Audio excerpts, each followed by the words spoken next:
Olá pessoal, estamos de volta aqui com o nosso IFM Cast, que já é um sucesso aí no mercado, e hoje é um dia especial, porque hoje estamos chegando no nosso 9º episódio e o último dessa primeira temporada com os especialistas da IFM nos segmentos dos setores industriais.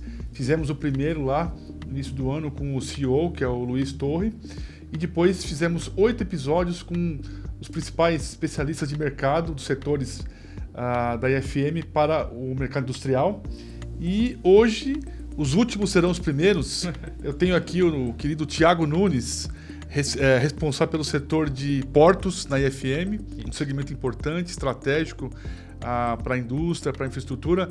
Thiago, obrigado por aceitar o nosso convite. Como eu falei, você é o último, mas os últimos são sempre os mais aguardados, né?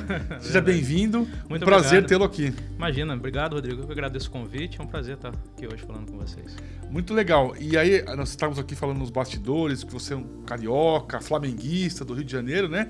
Eu queria que você falasse um pouquinho primeiro de você, quem é o Thiago, contasse um pouquinho a sua história e depois falasse um pouquinho da sua formação, da sua trajetória, até chegar aqui nessa posição de especialista do setor de portos na IFM Brasil. Legal, bacana, Rodrigo. Então, conforme a gente estava conversando, né? Eu sou de Volta Redonda, uma cidade no sul fluminense, no sul do estado do Rio, né? Fica mais ou menos 2 horas aí do Rio de Janeiro, da capital.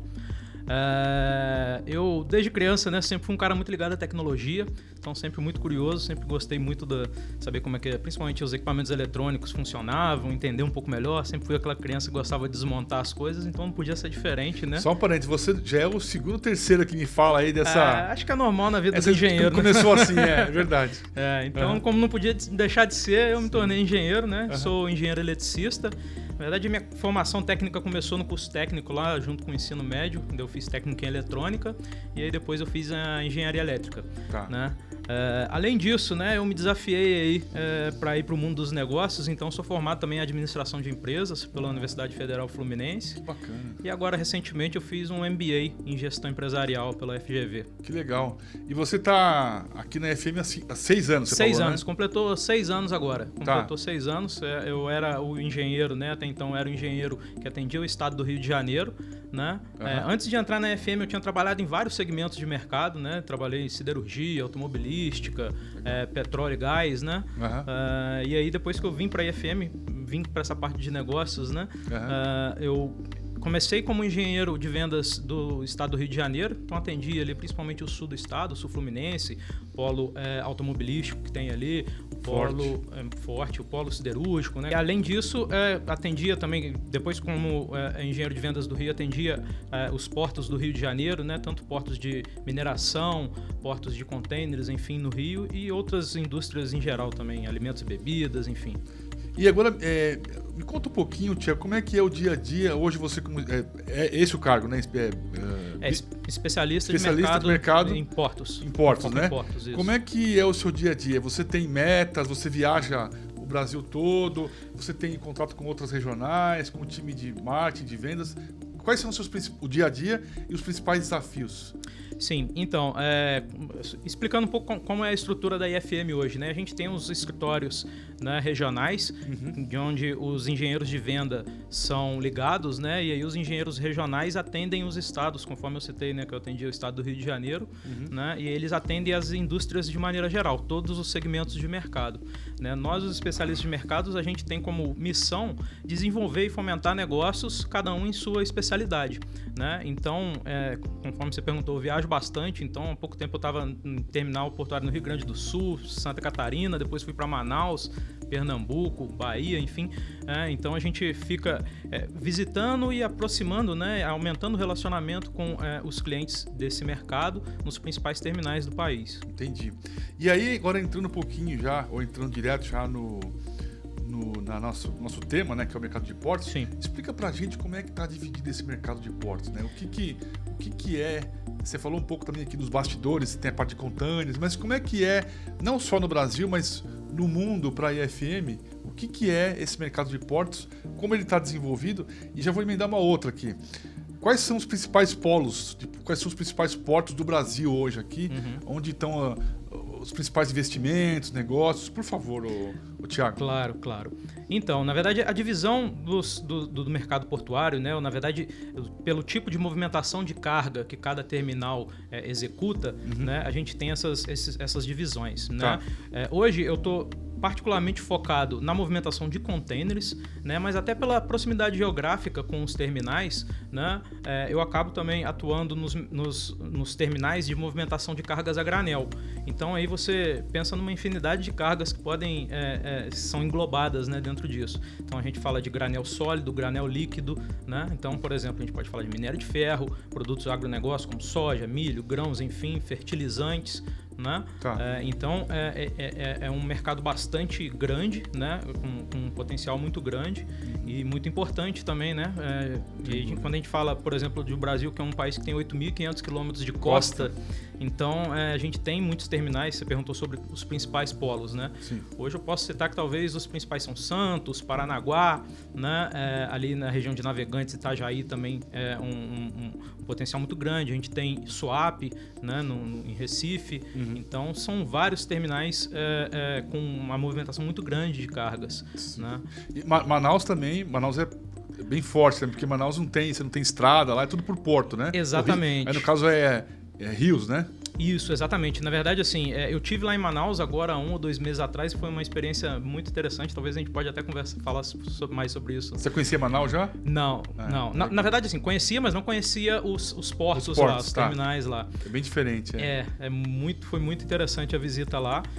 E sim, de fato, a gente tem lá o Distrito Industrial de Manaus, né, que a gente chama popularmente de Zona Franca de Manaus, e que grande parte, tanto das peças e componentes e insumos que vêm de fora, como o material que é produzido lá e é escoado, né, passa pelo terminal portuário deles. Sim. Né? Então é uma operação bem legal. E como a gente sabe que eu queria te fazer mais 2 perguntas, né? Primeiro, assim, o Brasil, a gente sabe que tem uma série de problemas aí de infraestrutura, falta de investimentos na infra, né? Estradas, aeroportos, enfim, você falou que o Brasil tem uma costa com mais de 8.000 quilômetros aí e vários portos. Como é que está hoje a questão dos investimentos nos portos? E está tendo a questão de privatização, tem se falado, até falou um tempo atrás que Santos poderia ser privatizado. Como é que está isso aí? Uma outra forma de fazer a divisão dos terminais portuários hoje são entre os terminais públicos e os terminais privados. Interessante. Né? Então existem terminais que estão sendo construídos em ambas as iniciativas. Né? Eu estive visitando há pouco tempo no Espírito Santo um terminal que está sendo construído 100% privado, né? Então está sendo construído do zero. A mesma coisa, por exemplo, o Porto Sul, na Bahia. Né? É um porto que está sendo construído pela iniciativa pública, né? E aí é uma verdade que você disse, né? Quando você tem esse tipo de questão, né? Principalmente de investimento público, você tem alguns desafios. Por exemplo, as obras desse Porto Sul, no momento que eu visitei, estavam paradas por questões sindicais, greves de trabalhadores, enfim. Né? Além disso, o que você falou de infraestrutura logística, né, como cadeia logística como um todo, é um desafio bastante grande também. Né? A gente questiona muito a aptidão dos nossos modais de fazer, né, tanto o abastecimento como o escoamento do material que chega no porto, porque nada é produzido no porto. Né? O porto é um ponto de passagem. Sim. Então você imagina, você vai a Santos, você vê uma quantidade muito grande de caminhões e carretas ali abastecendo para colocar os containers lá. E aí você pensa hoje num navio de grande porte, você está falando de 5, 6 mil containers. Caramba. Então você imagina a quantidade de caminhões, carretas que precisam chegar lá. A gente tem navios com mais de 10 mil containers de 40 pés, inclusive. Nossa. Os mais comuns, em média, 5, 6 mil containers. E você, pegando o gancho para não esquecer, você falou de Manaus, a gente pode falar de Manaus, o que você queria comentar sobre Manaus? Na verdade, foi uma visita muito interessante lá em Manaus que eu tive, né? Uma operação que eu conheci lá, não sei se você já teve essa oportunidade de ver. Manaus, no momento que eu fui foi em setembro, mais ou menos, eles viviam um momento de seca histórica do Rio Amazonas, né? E os navios de grande porte não conseguiam mais navegar, né, até o terminal portuário deles, né? Eles têm lá um pier flutuante onde ficam os guindastes. É como se fosse uma balsa muito grande onde os guindastes ficam para pegar os containers no navio, né, e colocar no deck ali no porto. E como os navios não conseguiam mais chegar, para não parar as operações e, consequentemente, correr o risco de parar, inclusive, o distrito industrial, eles simplesmente pegaram o pier flutuante deles e deslocaram rio abaixo, 70 quilômetros rio abaixo. Caramba! E estão fazendo essa operação na área de um município chamado Itacoatiara. E lá, o que eles fazem? Até lá, a navegabilidade do Rio Amazonas está ok, o navio chega lá, eles tiram do navio, colocam numa balsa e a balsa sobe até Manaus para fazer o abastecimento. Porque lá, Manaus, é que eu falei, é tudo por rio, né? Sim, você não tem lá infraestrutura, você não chega a Manaus, ou por avião, claro, aéreo, ou por rio. Não tem estrada que chegue em Manaus. É verdade. E inclusive, essa é uma das modalidades de frete, né, de transporte por navios que é bastante explorada e que eu acredito que tenha potencial para ser ainda mais explorada no Brasil, que é a cabotagem, né, que é esse transporte de cargas entre portos dentro de um mesmo país. Tá. Então, eventualmente, para você transportar uma carga de Manaus para o sul ou de Pernambuco para o sul, você pode usar essa malha aquática, né, já existente, aquaviária já existente, para fazer esse transporte ao invés de utilizar rodovia, ferrovia. Essa é a cabotagem. Cabotagem. Quer dizer, fazer transporte. É interno no país. No país. E tem como fazer um paralelo, Thiago? Você deve ter contato com a Alemanha, com a IFM. Eu acredito que a área de portos seja muito importante para a IFM na Europa também, na Alemanha, né? Tem Hamburgo, o Porto, Roterdã. Dá para fazer um paralelo com... assim, claro que a Europa é muito mais desenvolvida, né? Sim, como é que você falou aí que é muito mal explorado no Brasil, subutilizado. Como é que você enxerga isso na Europa? É possível traçar esse paralelo? Na verdade, assim, como você disse, né? A Europa e a Ásia são hoje o que a gente tem de suprassumo do transporte, né? E de movimentação de cargas de containers, né? Então, obviamente que eles estão num estágio de desenvolvimento muito mais avançado do que nós, né? Mas, obviamente, uma das nossas funções enquanto especialista de mercado, da minha função, é exatamente trazer o que eles estão implantando de tecnologia de ponta nesses terminais, e a gente está falando de Roterdã, está falando de Singapura, Antuérpia, né? Exatamente. Lá, inclusive, tem uma organização, a PEMA, né, que é a Organização dos Fabricantes de Equipamentos Portuários, que é bastante importante, né, para esse mercado. Né? E a gente tenta trazer, né, sempre essas novidades, né? O objetivo exatamente nosso é estar em contato com os colegas da Alemanha, né? A gente tem um departamento, a IFM é muito reconhecida nesse mercado mundialmente, né? Os principais fabricantes de máquinas de movimentação de containers utilizam hardware IFM, soluções IFM em geral, né? Aqui no Brasil a gente está iniciando esse trabalho, né, de desenvolvimento, né, de fomento dos negócios nesse mercado, mas na Europa a gente já tem isso consolidado. Então, muita coisa do que se utiliza aqui nos equipamentos aqui no Brasil são IFM. Já. E era essa a minha próxima pergunta, a gente entrar já no mundo da IFM, né? Primeiro, você tem ideia da importância desse mercado para a IFM globalmente, na Europa, e que, depois já emendando, quais são as principais aplicações, né, da IFM, quais são as principais soluções, produtos que a IFM vende hoje para esse mercado de portos? Se você puder dar uma overview para a gente, por gentileza. Claro, com certeza. Então, Rodrigo, hoje é um mercado bastante importante, né? Como eu disse, apesar de aqui no Brasil a gente está iniciando agora esse trabalho mais recentemente, isso já é consolidado na Europa, né? IFM Alemanha há muitos anos, né? A gente tem um departamento global de portos e movimentação de containers, né? Que é o Sr. Frank Spitzer lá, que é o nosso gerente global desse departamento, né? E com relação às principais linhas de produto, a gente trabalha muito próximo com o pessoal da linha Ecomat Mobile, né, que é a linha de equipamentos para máquinas móveis da IFM. Isso tem uma explicação. Primeiro, devido à robustez, né? Quando você fala de equipamentos portuários, você já deve ter visto a operação, né, de um guindaste movimentando um container. Sem dúvida. São muitos choques, né? Os containers, na hora de fazer a aproximação no solo, às vezes ele ocasiona um choque, e tudo isso é muitas das vezes transferido para os equipamentos. E essa linha da IFM fora isso, acho que a maresia também, né? Também, sem dúvida, com corrosão. Tudo, sem dúvida. E a grande parte desses itens, eles têm a certificação E1, que é uma certificação específica contra choque e vibração, né? Que garante, na verdade, que aquele item é resistente, é robusto, a choque e vibração. Tá. Então, a grande parte dos equipamentos utilizados são dessa linha, né? Tem esse tipo de certificação. E aí a gente tem muitas outras soluções, né? O portfólio da FM hoje tem mais de 15 mil itens. Para portos? Não, de maneira geral. Em geral. Tá. Então, assim, muitos desses itens são utilizados em portos. Então, quando a gente está falando, por exemplo, de sensores de posição, sensores de distância, sensores anticolisão, né? Seja por sistemas de radar ou por sistemas de visão, né? Controladores, IHMs, os módulos de I/O, né? De entrada e saída. Então, é uma gama muito grande de produtos que a gente aplica. Rede ASI, IO-Link, enfim... Tem um portfólio enorme. E aí a gente vai falar, por exemplo, talvez de monitoramento de condição, né? Manutenção baseada em condição, e a gente está falando de monitoramento de vibração. Isso se aplica também aos guindastes e os equipamentos portuários. Então a gente tem um sem fim de soluções.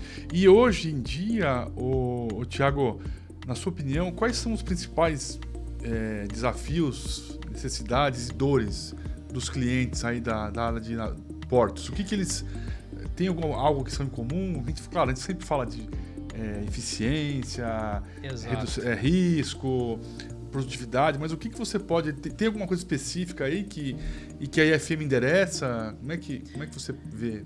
Sim, na verdade os temas são os mesmos, né? E aí a gente aplica isso nos equipamentos da maneira como mais adequada para cada tipo de setor e de equipamento, né? Quando a gente fala, por exemplo, de os desafios dos terminais portuários, a gente está falando, por exemplo, de diversos desafios, né? Desde desafios que são estruturais... Manutenção... Desde desafios que são estruturais, né? E aí, como você citou, né? Os terminais portuários hoje, muitas das vezes, eles já trabalham, já operam com a sua capacidade muito próxima do limite. Tá. Né? Então, o que exigiria grandes investimentos para você ter um aumento de capacidade. Né? Então, isso é um desafio muito grande e, ao mesmo tempo, é uma oportunidade. Porque, veja bem, se você tem a sua capacidade produtiva muito próxima do limite, você não tem como fazer uma grande expansão dessa capacidade sem grandes investimentos, você começa a trabalhar na eficiência. Né? E aí, quando a gente está falando de OEE e outros indicadores, né, que são relacionados à eficiência de equipamento. Né? Então, aumento de disponibilidade, redução de quebras e de paradas não programadas, né? Tudo isso é bastante importante. Então, a gente utiliza algumas tecnologias para proporcionar isso para o cliente. Tá. Por exemplo, quando a gente fala de citar um sistema muito comum, né, nesses equipamentos, que é o Twist Lock. Twist Lock é uma trava que tem no spreader que faz o içamento do guindaste, que ela faz do container, ela faz exatamente a trava do container. Então, ela é um equipamento primordial e de segurança, né? E como é que você determina que esse equipamento está travado ou não? Com o uso de sensores indutivos. Interessante, né? E eu tive inclusive em contato... Eu não sabia disso. Eu tive inclusive em contato esses dias com o OEE, e ele estava me dizendo que o número de troca desses twist locks, dessas travas, é enorme, né? Ele comercializa uma grande quantidade desses sistemas mensalmente. E aí aí eu tava conversando, falei, cara, mas quais são... Com o OEM? Com o OEM. Tá. Com o OEM, um dos maiores do mundo chinês. Tá, né? tá. E aí OEM, para quem não sabe, é fabricante de máquinas, né? A gente fala essa sigla em inglês, né? Verdade. Original Equipment Manufacturer, ou seja, o fabricante do equipamento original, né? OEM, fabricantes de máquinas para a área de portos, no caso aqui específico. Desculpa, Exato. perdão. Não, imagina. E aí eu tava conversando com ele, falei, cara, mas quando é que você sabe que tá na hora de trocar? Como é que você determina isso? Boa. Ele falou, não, Thiago, a gente faz por hora útil, por hora de vida. Tá. Né? Então, a cada 5.000 horas, eu determino que o twist lock precisa ser trocado, até porque é um item, né, que é relacionado à segurança, etc. Né? Como se fosse uma revisão de um veículo, né? Uma manutenção preventiva. Exatamente. E aí a gente começou a falar sobre manutenção baseada em condição. E aí eu citei para ele, falei, olha, por que você não utiliza um sensor indutivo em IO-Link, que com isso você consegue determinar a distância que o sensor está do alvo, no caso o próprio corpo da trava, e com isso você consegue dizer, olha, minha trava está ficando cada dia mais distante do meu sensor. Então isso indica que ou tem uma folga, ou que a trava está se desgastando, ou até que eventualmente o meu sensor está solto ali e está distanciando ou aproximando do alvo.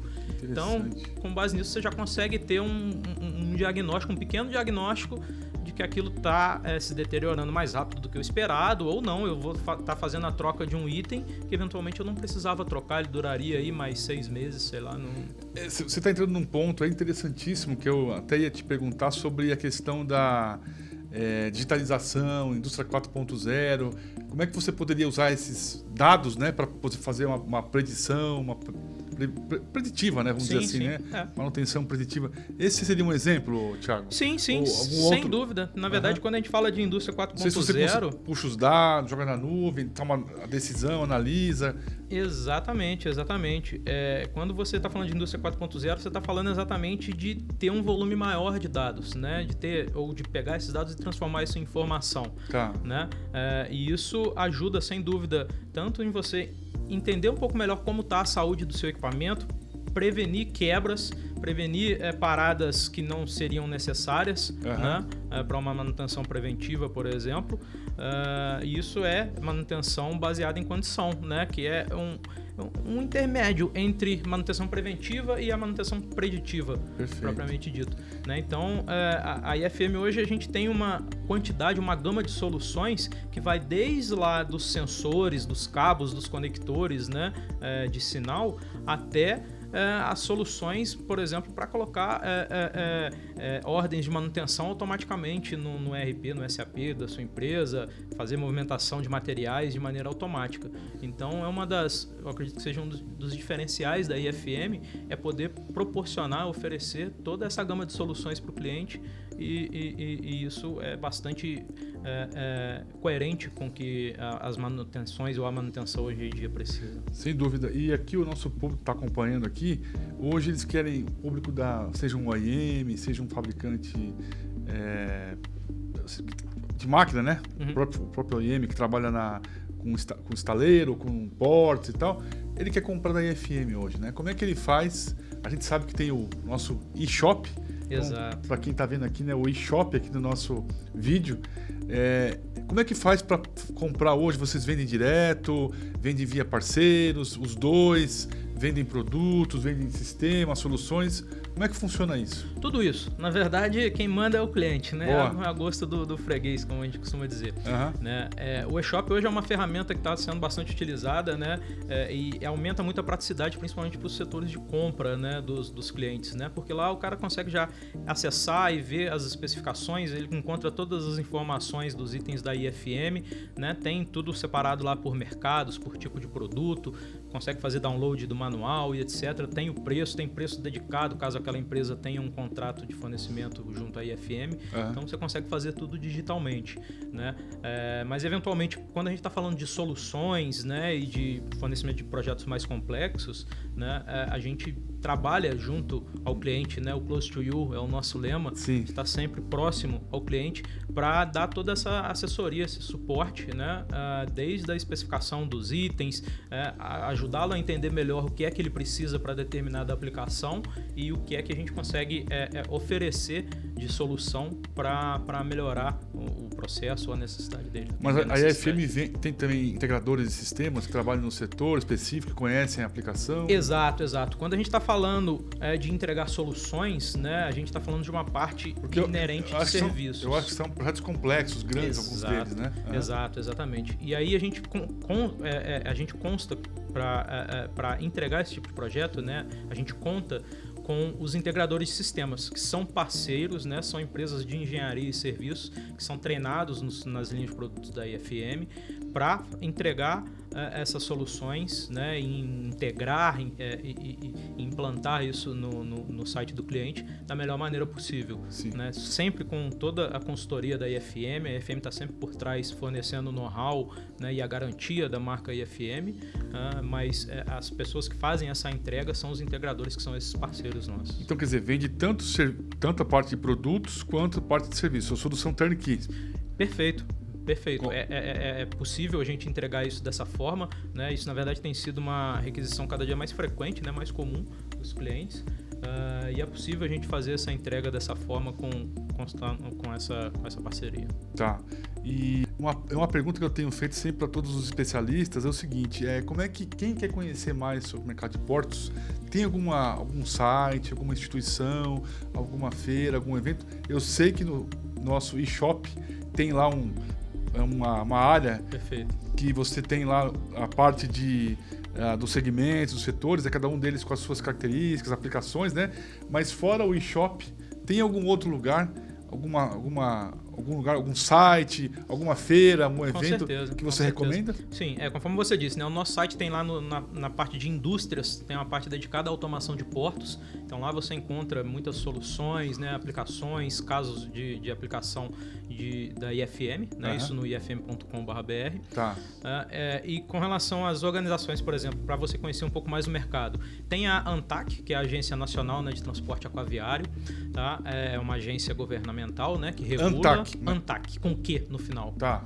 Que regula o transporte aquaviário no Brasil, né? Além disso, tem uma feira que a gente pode citar aqui no Brasil, tem a Intermodal, que ela... Famosa essa aí. Isso, ela abrange vários modais logísticos. Aqui em São Paulo, né? Acontece em São Paulo em abril, tá. Em abril de 2025, se não me engano, de 22 a 24 de abril de 2025.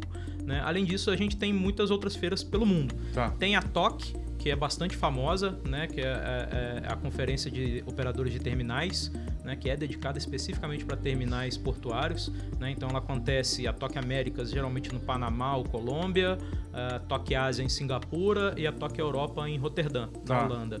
Né? Além disso, eu posso citar a PEMA, que é a Associação dos Fabricantes de Equipamentos Portuários. Né? Acho que esses são os principais órgãos aí. Sim, bastante informação aí, né? A IFM, você teve nessas feiras participando já? Tive na TOC recentemente no Panamá. Você foi no Panamá? Fui no Panamá. Esse ano foi tá. Agora em outubro, comecinho de outubro, tem um mês. Sim. E na Europa, em Roterdã? Na Europa, em Roterdã. Na Alemanha, lá em Hamburgo, não? Não, a TOC é em Roterdã, né? Em Hamburgo eu não sei, porque na verdade assim, essas feiras elas costumam mudar de lugar, né? De local de realização. Tá. Né? Esse ano foi em Roterdã, ano que vem também vai ser em Roterdã, a TOC Europa. Sim. Não sei se isso vai acontecer em Hamburgo em algum outro ano, né? Por tá. exemplo, a TOC América ano que vem vai ser no Panamá, 2026 vai ser na Colômbia. Sim. Eu acho que nós já falamos sobre isso, mas eu queria só voltar porque é um tema importante. Tem previsão de investimentos para os próximos meses, anos? Você tem essa informação no Brasil, na América Latina? Você cuida do Brasil, certo? Sim. Então tem alguma previsão aí que você tem, fora os leilões, privatizações? Tem alguma coisa que está para rolar? O que acontece? Os terminais, em grande parte deles, são processos de concessão. Tá. Né? Então, igual aos aeroportos. Igual a rodovia, por exemplo. Né? A gente fala da Dutra, né? Da Via Dutra, enfim, tem esses exemplos. Então o processo é bastante parecido. Tá. Né? Isso acaba dependendo um pouco, às vezes, de processos que são burocráticos, né? Políticos também. Exatamente. A gente teve um processo similar desse tipo em Itajaí recentemente, né? Que houve uma mudança na concessão, as concessões eram temporárias, né? Concessões de 2 anos só, enfim. Tá. Né? E agora parece que houve a concessão de fato de um tempo maior de operação. E o maior porto do Brasil é Santos? Santos continua sendo maior em carga movimentada, né? No que diz respeito a container, tá? Se você for falar aí de outros tipos de carga, você tem terminais que movimentam mais carga, principalmente de minério de ferro, né? Terminais privados. Sim. Tá? Tem alguns... não é a questão de... Não, é ferrovias, né? Que tem a Vale não sei se ela tem algum... Isso, sim. A Vale tem, inclusive o maior porto em movimentação de carga é Ponta da Madeira, né? Em São Luís, que é da Vale. Da Vale mesmo. Da Vale. Porque quando a gente está falando de minério, a gente está falando de uma quantidade de carga movimentada muito grande. Entendi. Né? Mas Santos, sem dúvida, de movimentação de containers, Santos é o maior e um dos maiores da América do Sul. Muito bom. Olha, eu acho que a gente cobriu todos os pontos aí. Bacana. Aqui é a minha colinha que eu sempre trago aqui, enfim, para tirar aí as dúvidas sobre a área uma área tão importante, tão estratégica para o nosso país. Eu sinceramente espero que a gente possa aí, independentemente de qual seja o governo, Thiago, que a gente possa investir, né, na infraestrutura, nos portos, continuar investindo nos aeroportos, nas rodovias, né? E como nós temos, como você falou aí, esse potencial aí que é subestimado, né, de uma costa enorme de 8 mil quilômetros que a gente poderia... E fora isso, a questão dos rios também, né? Não só o mar, mas a questão da cabotagem que você bem colocou aí, que a gente possa continuar investindo, porque isso vai trazer ganhos, né, para o país, para a economia, para a infraestrutura. a infraestrutura é um dos principais gargalos que nós temos aqui, né, que encarece muito o custo do Brasil, das nossas indústrias, né? E claro que para a gente, para a IFM, seria muito interessante como um dos líderes globais em soluções, em qualidade. Isso, eu acho que ela vai estar muito preparada, né, para poder fornecer nessas soluções, né? Sem dúvida. A demanda de transporte de cargas, movimentação de cargas só cresce, né? Quando a gente está falando de um processo de industrialização, de aumento de produtividade no país, seja do agro, seja de parte de mineração ou de produtos acabados, né? A gente está falando da necessidade cada vez maior de movimentação de carga e de uma logística integrada forte, né? Então, sem dúvida que a movimentação por portos ajuda nesse processo, né? Auxilia, na verdade, é fundamental nesse processo. Sem dúvida. Bom, chegando aqui quase ao final do nosso último IFMcast, da nossa primeira temporada. Thiago, queria que você falasse aí para o público como é que quem quer falar com o Thiago, algum cliente, alguma pessoa que tenha curiosidade de bater um papo contigo, como é que acha o Thiago, suas redes sociais, como é que faz para encontrar você aí, bater e te alcançar aí? Bacana. O primeiro canal acho que é o nosso site, né? Lá você tem todas as informações de contato que você consegue falar com a gente aqui, tem os nossos telefones, e-mail, etc. Né? Pode me procurar também via LinkedIn, né? No thiago.nunes, @ifm.com, meu e-mail, e você consegue encontrar lá o meu perfil no LinkedIn, Thiago sem H. Thiago, né? Sem H. Sem H. Importante. Isso. E o meu e-mail também, né, como eu citei, estou à disposição aí para ajudá-los no que for preciso. Legal. Thiago, obrigado mais uma vez pela oportunidade, pela sua presença, pelo seu tempo. Foi mais uma aula que nós tivemos aqui hoje sobre portos, que é um mercado super estratégico, super importante. E como eu te falei, você foi o último aí dessa primeira temporada. O último, mas não menos importante. Né? Então, muito obrigado mais uma vez. Eu queria reforçar aí para que todos continuem acompanhando nas nossas redes sociais. Estamos aí no LinkedIn, no Instagram, até no Facebook. Depois vocês vão ter esse episódio na íntegra, assim como os outros no nosso canal no YouTube também. E é isso. Fica aí o convite também para entrarem no nosso e-shop, que é o nosso e-commerce, que tem uma série de informações sobre os segmentos, os setores, produtos, mercados. E nos vemos em breve. Legal? Thiago, Rodrigo, obrigado mais uma vez. Foi um prazer. O prazer foi meu. Sigam a IFM nas redes sociais. E bora lá. Um grande abraço. Um abraço, gente. Tchau.